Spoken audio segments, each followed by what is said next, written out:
Yo, what's happening everybody? King GBL here, and welcome back to a brand new Go Bat Like video. Hello everybody, hope you're all having a fantastic day. Welcome to the video. Today we're going to be showcasing Carbink. Stinky Binky has entered the Great League meta. We're going to be talking about Stinky Binky today, and I'm going to be showcasing my best team with it. We're running Trevenant in the lead, Registeel Safe Swap, and Carbink in the back. In today's video, I'm going to get into my thoughts on Carbink, whether it's worth building now or saving until later, and just generally my overall thoughts on the pay to win side of things. And I want to hear your guys' opinions in the comments down below. Do you think Carbink is a good addition to the Great League? If you move to the side for a second that it is a pay to win Pokemon, the fact that we have a brand new #1 Great League Pokemon is very interesting in my opinion, and it completely shifts the meta. Of course, for the longest time, we've had Registeel, Galarian Stunfisk as the best Pokemon in the Great League, which are weak to a lot of the things that Carbink is weak to. However, the key difference with this Pokemon is the fact it can beat Medicham, Sableye, and a lot of the hardcore meta Pokemon in this league. So in general, let me know your thoughts and opinions. Are you guys happy to see a brand new Pokemon that is #1 in the Great League? Or do you think this Pokemon is just a little bit too overpowered? So before we get into all of the dirty details here, hit that like button, it's very much appreciated, and subscribe. Thank you very much for all the support in the videos, everybody. I want to explain a little bit about this team. This team is extremely broken. So we're leading with Trevenant. Why would I lead Trevenant? Well, think about what's strong against Carbink and Reggie. Swampert, Quagsire, all the Mud Boys, Galarian Stunfisk, Medicham, pretty much all the fighters. This Pokemon is basically really good against everything that these two Pokemon struggle with. It's just like the perfect fit for these Pokemon. With the ghost typing, it just works perfectly, and of course you have the grass coverage. I think Trevenant or Cresselia both work really well with this team. Now you're seeing here this matchup against Sableye. Carbink just completely wrecks this thing. Return and Foul Play are both resisted. But you're going to see here that because I don't have an XL Carbink, I do have an XL Carbink, it's about 50% XL, but because I'm not using like a rank 1, these moves actually add up on Carbink. You're seeing that returns are actually chipping away at us, and this Pokemon at the moment is really strong, even though it's not fully XL, but I would highly recommend, if you're not going to build it yet, probably just wait until GoFest and do some trades, and then look to maybe get a fully XL one. I think this Pokemon in the fully XL variant will just be unbelievably broken. You do get some like breakpoints and whatever, but I don't think it's worth it. I thought it might be worth it because you do like pick up a Lantern matchup here and there with the attack weight, but in general I think it's a lot more worth it going for the bulk. If you build this Pokemon now, it's still really good, and it'll be much less expensive. The stat product will be comparable to Umbreon, but on the other hand, if you wait until after GoFest, you will have a much bulkier and stronger Pokemon. I think the semi-XL Carbink is worth it, but I think the fully XL one will be a lot more worth it. So what I've found here today is a lot of people are running teams hunting for Carbink. I've had a ton of like Quagsire, Swampert, and Medicham leads. I think today, like, most of my leads were very good leads. Towards the end, like, I was going extremely positive, and I started seeing Noctowl leads in these most random teams. The teams I lost to today were extremely random, that made no sense. Like, if you look them up on PvPoke, they've got like a F for coverage, like just these random teams that I was losing to. But in general, if you play any team that really makes sense, you're gonna have a good time with this team. Generally, the thinking is you run Trevenant in the lead, which will basically pick up wins on the lead. Quite a lot of people are hunting for Carbink with Swampert, Medicham, or any of those types of Pokemon. We have a Registeel Safe Swap, which you look to use to draw out a Pokemon. You're really hoping to draw out Medicham. Now, the unfortunate thing is Medicham in the back oftentimes is Power Up Punch. I would expect Power Up Punch Medi to be a staple now that we have Carbink, because that is pretty much the only way that Medicham beats Carbink. You need to get that extra counter damage for him. So you will see that quite a lot, but in general, if they're not using Power Up Punch, you will be able to land 2 Zap Cannons with Registeel if you've got a Trade IV Registeel, and it's pretty broken. So you can basically, if you lose a lead, you can look to get a shield advantage in the middle game, look to farm it down with Trevenant, and look to go for a sweep with Trevenant with Energy and Carbink, which of course does really well against almost anything. Even in its hardest counter matches, things like Quagsire, Moonblasts are no joke, and you get to them in 10 Rock Throws. So it's not like it takes forever to get to the moves. It takes a while, of course, but you're seeing here in the Sableye matchup, the opponent is just getting to a last second move, and will this take us out? No, Foul Play does not take us out from there. Again, I noticed that the returns and Foul Plays were adding up a little bit, even though resisted. Boom, we absolutely one-shot the Sableye and farmed down the Galarian Stunfisk. So I found that I wanted the bulk more than I wanted the breakpoints. You get a breakpoint on Lantern and a breakpoint on Sandslash. I didn't see either of those two Pokemon, but I do think that it's not really worth it to sacrifice all of the bulk that you get with the extra XL candy. So let's hop into the next one. A really strong and broken team. If you're trying Carbink, I highly recommend trying this one out. If you don't even have Carbink, I'd recommend trying this team with something else in the back, like a Lantern, instead of Carbink. Having a Trevenant lead today is extremely good. Like, so many people are running Swamperts and Medichams to look for Carbink, so I would highly recommend doing that. You know, to be honest with you, I felt a little bit bad using Carbink. It's like, oh, I'm using this really broken, stupid Pokemon. But then I seen this team and I was like, you know what? I don't feel bad anymore. This guy's 10 times worse. Piss off, Victory Bell. And yeah, we're going to look to debuff this thing. Probably come back in with Big Trev and look to go for a farm down. A Victory Bell would be one of the hardest answers to Carbink. Yeah, we pretty much do want to shield this because, yeah, I was expecting there to be a Bastion in the back. Basti is a very strong answer to Carbink as well, so you're going to see a lot more of this team, unfortunately. But again, and you're seeing the Victory Bell leads as well. Grass type leads is very strong. I decided to catch a move on this thing because I do sort of need to keep Trevenant healthy. We eat that Flamethrower. Now, in general, if you're a Bastion in this situation, you want to throw Stone Edge. The opponent's still up a shield. Can we still turn this around? We don't really have that much health left. Now, I learned something new today. Stone Edge is just neutral damage against rock, or like rock moves are neutral against rock. I thought they would have been resisted, but of course no. That's not the case, but as you can see here, this is getting very close. The opponent's coming in for the snipe of Victory Bell. We're in here with Carbink. I need to get off a last second move here just to try and take them out, or force them to throw. At this point, the opponent kind of has to shield, but they can't shield, and we're just going to snipe with Trevenant. I go for Seed Bomb. I could have went for Shadow Ball. Doesn't make a difference at this range. I didn't realize I just had the Shadow Ball, but of course they're super low anyway, so I knew that would be enough to take them out. And you're seeing, like, that's a very, very broken and busted team. Generally, I think Victory Bell can just shield through Trevenant, so like it's positive enough for it. I think the opponents are less inclined to stay into Victory Bell matches whenever it's not Carbink, because people are generally hunting for it, right? So if they let their Victory Bell go down, they do have Bastion as an answer. But, you know, it's a little bit less comfortable. I guess all three of those Pokemon do well because Gramble just kind of chunks away. Now, this is a pretty interesting matchup. I actually thought Registeel beat this on CMP. I guess, there you go, you learn something new every day. The opponent here, they're over-farming, which is quite interesting, so I kind of was expecting them to shield. And at this point, I'm tempted here to actually just, like, let this go, because, like, Medicham doesn't really have a good matchup against Stinky anyway. I'm going to eat a move on this. It's not going to do that much damage. And yeah, it's just the rock slide. The opponent just insta-free, expecting the Trevenant maybe to come in for the farm down. Now you're going to see this thing against Medicham, and why this Pokemon is so broken. The opponent will get off a move. Generally in the lead, you don't see them using Power Punch as much, so I do respect the Psychic. We go for the Moonblast here, and this is going to look to almost one-shot the Medi. I think it will just about take it out of this range. It just about doesn't, actually, because Carbink is quite bulky. In comes Clefable, and Trevenant has a pretty good matchup here, especially ahead in energy, right? Like, Meteor Mashes will hurt a lot, but we can look to almost one-shot this thing, and that's going to be a good game to the opponent. All I have to do is shield up once, or I can let it go, it doesn't even matter at this stage. Carbink is more than enough to take this match. I just throw this move expecting the opponent to let it go, but I think the opponent decides to fight to the bitter end, and yeah, it's not going to make a difference. The Ice Punch from this range doesn't quite take out, and that's a good game. So in my opinion, like, this is a very RPS Pokemon. Carbink is pretty much like designed that, you know, it's very, very hard counter for certain things, but if you get bad alignment, like, it's just kind of rough. So you sort of do need alignment with this, but you don't. It's kind of like a bit of a 50-50. If you see a Medicham lead, you sort of don't need alignment, but if you see a Quagsire lead, you would want alignment. Now, in comes Galarian Stunfisk. This is an interesting one. What I decide to do is chip it here, just to make sure I can one-shot it with Focus Blast. What I may look to do is catch the second Rock Slide, and look to go for an Overfarm with Trevenant. I shield up the first one because I want to keep this alive. For Quagsire, the opponent's going for Earthquake. Don't ask me why. I guess they're going for the most raw damage. They're going for the raw damage, folks. Okay, so that's good. I'm just a little bit below Veteran, if you're wondering, like, what my elo is. We're going to go for an Overfarm and look to go for a Focus Blast. I'm expecting the opponent to come in for a counter down, but at this point, we're already ahead in energy with the Trevenant. The opponent can come on ahead and counter me down. I might even get off another move here. Can we just about get to the move in time? We do get to the Focus Blast. Unfortunately, we don't get it off, though. I decide to come into Stinker here. Yeah, that's right. It's Stinky Binky, okay? You know, if I say Stinky, I'm talking about this thing. That Psychic doesn't do that much damage, and I'm basically looking to get shields off the opponent. Stinky Binky here does not care too much about these moves. Of course, I did shield it before because I know that it hurts, like, it definitely hurts. And of course, we get the defense drop because why would we not, right? Definitely in my later sets today, I was just getting all the worst luck. But at this point, like, there's not really much the opponent can do here. They can go for a Stone Edge. They do have 2 shields, but generally this is a very positive matchup. They cannot one-shot us, but we can one-shot them. All we need to do is basically get to 1 more Seed Bomb. The opponent will get probably 2 Stone Edges. So what I decide to do here is let the first one go, knowing that they cannot farm us down. If I shield up the first one, it could be the bait, right? So, like, it makes it a lot more comfortable for them. Now, they can go for Mud Bombs at this stage, but I don't think they're getting to another Mud Bomb, so we're in a perfectly comfortable position here. The opponent was not at the move. We can look to one-shot the Quagsire, farm down the Medi, and that's going to be a good game well played. Very, very tough team for the opponent to deal with, and like I said, it's just kind of the power of this team. So this Pokemon, generally, in my opinion, it is very, very, very RPS. Like, it is a super, super RPS Pokemon.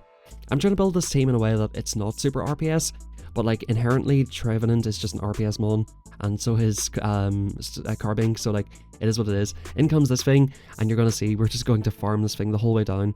Now of course we have a very negative match on the other end, but we can look to get off a Moonblast on the Quagsire, which is no joke. Now that Shadow Ball done a lot more than I thought it was going to do, so what I decided to do is actually throw the move here. I probably could have just committed to the farm down.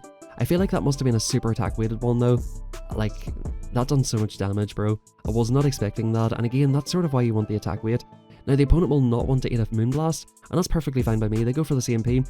Looks like people have been looking at PV Poke, getting their counts together. I would actually prefer to get shields down in this situation, because I want to basically one-shot them with Trevenant. And the opponent's on Earthquake, which is not what I was expecting to see.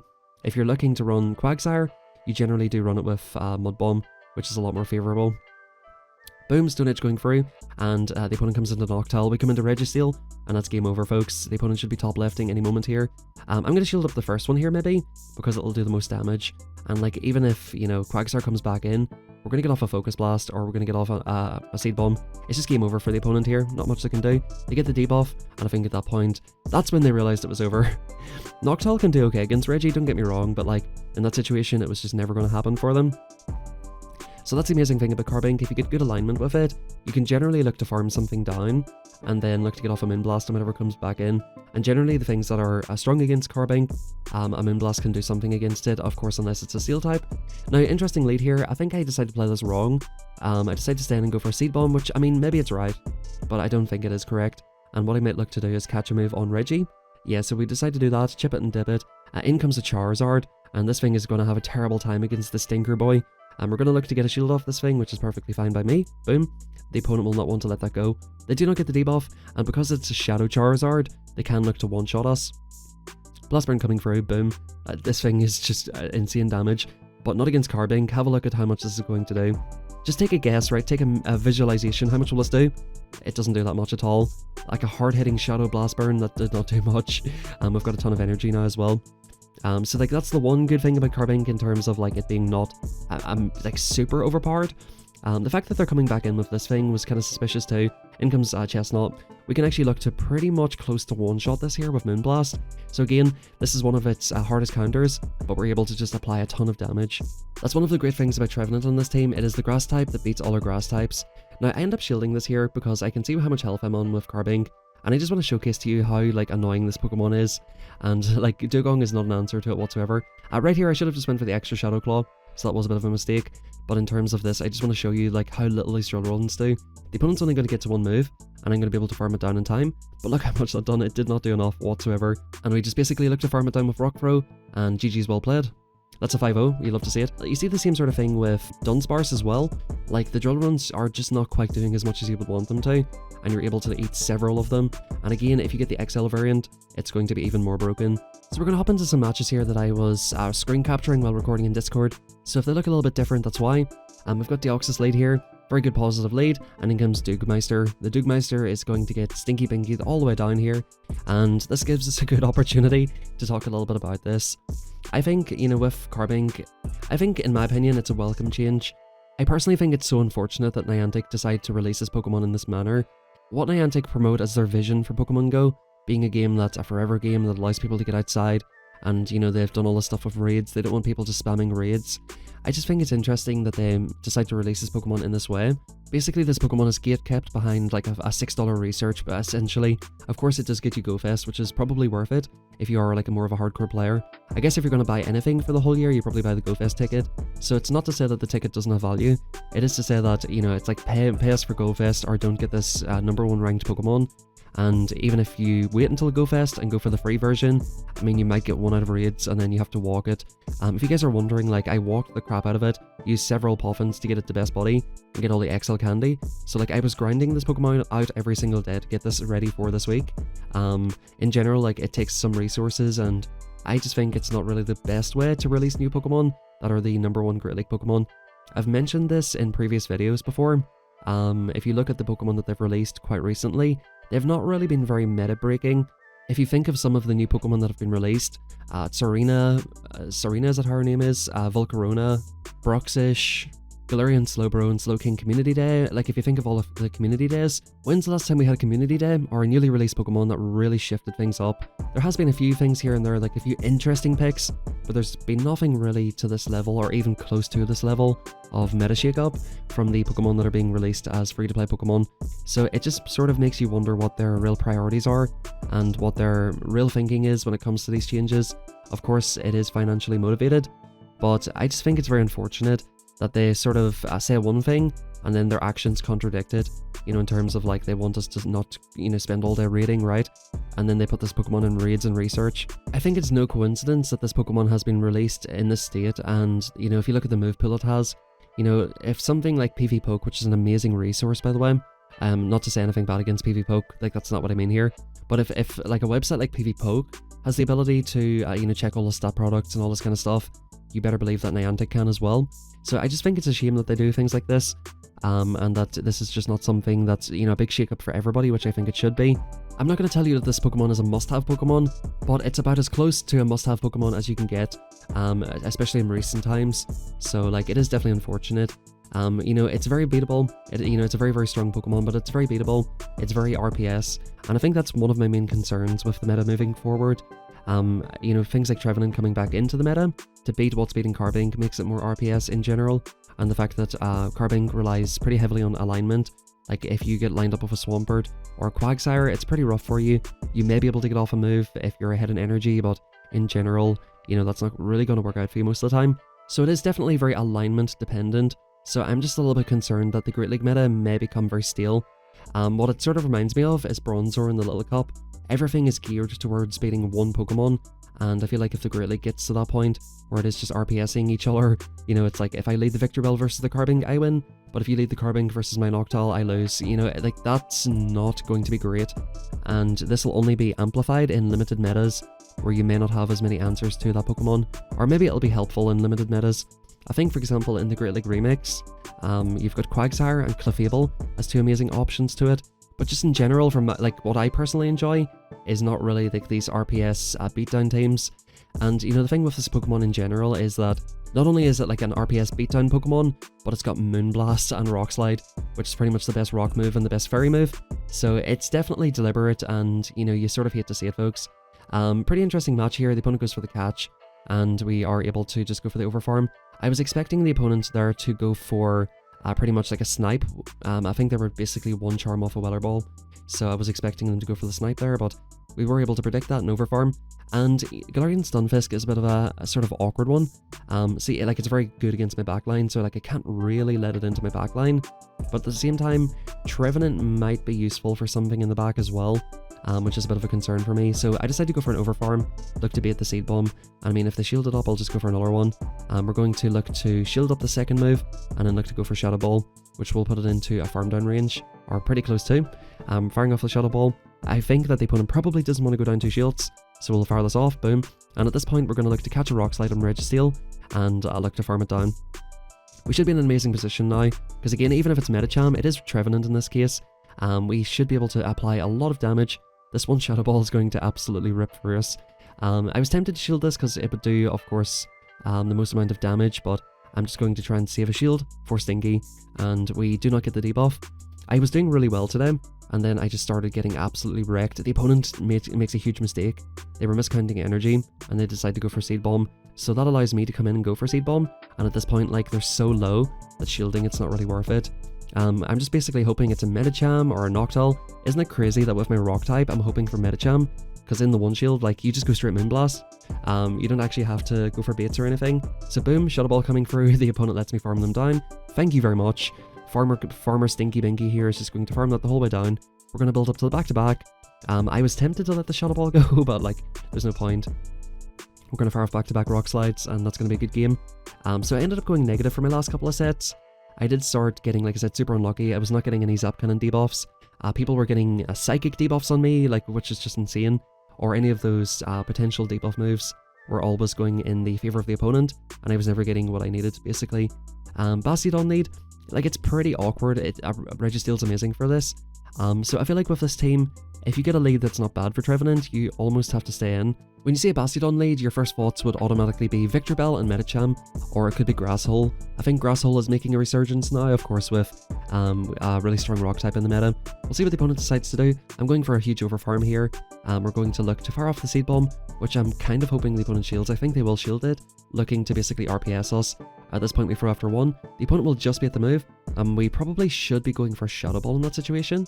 And the opponent's going to go for the farm down. They cannot get it, and they realize they can't get it, so they give up alignment. But at this point we can look to swap into Reggie, and it's not really what I was expecting to see. It is a grass type. Now that I'm seeing one grass type, I'm sort of thinking, is there another grass type in the back, which could be very, very awkward. I've got a shield, which is amazing, which means that if Bastiodon comes back in for the snipe, I can look to shield the Flamethrower. The opponent's going to try their absolute best to get a debuff off here, but I think they were a little bit unfortunate in the first one. They do finally get the debuff, but that just means I'm definitely getting a huge farm down, which you'd love to see. Anyway, these do 1 damage, so it doesn't even make a difference. So these debuffs are not really doing anything, and at this point, yeah, in comes Victor Bell. So the opponent has a move. I have a move in my Reggie, right? So what I decide to do here is actually shield this up and look to get rid of this, because I'm going to need 2 moves here. I'm just going to insta-throw this move. So they're either going to get this taken out, or the Bastiodon will be getting taken out with it, right? So like, I've got a move, Reggie wins CMP, so that's just basically game over. The opponent can go for the farm down, but they don't for some reason. The opponent's only win conditions to go for a farm down here, because they're not going to get to 2 moves. At this point we can come in with Reggie, perfectly healthy. The opponent goes for Smackdown, and in comes the Focus Blast to take care of them. Boom, good night. And yeah, we'll farm down the little Survivor as well. Once again, this is like a pretty awkward lead. Like, seeing Steel in the lead, it's awkward. Like, Trevenant's good against this. Like, this is perfectly fine. We get off the Shadow Ball just before they get to the Focus Blast, and that's perfectly good. Now they're going to go for the debuff here most likely. Now I decide to shield this up because I just always think that with this ABB Cell team, you know, Steel is not really what you're hunting for, so you sort of do want to try to keep your Trevenant healthy, right? The opponent lets it go, in comes Sableye, and at this point I stay in probably for a little bit too long here. I do try to catch a move on Reggie, and we'll see what the opponent decides to do.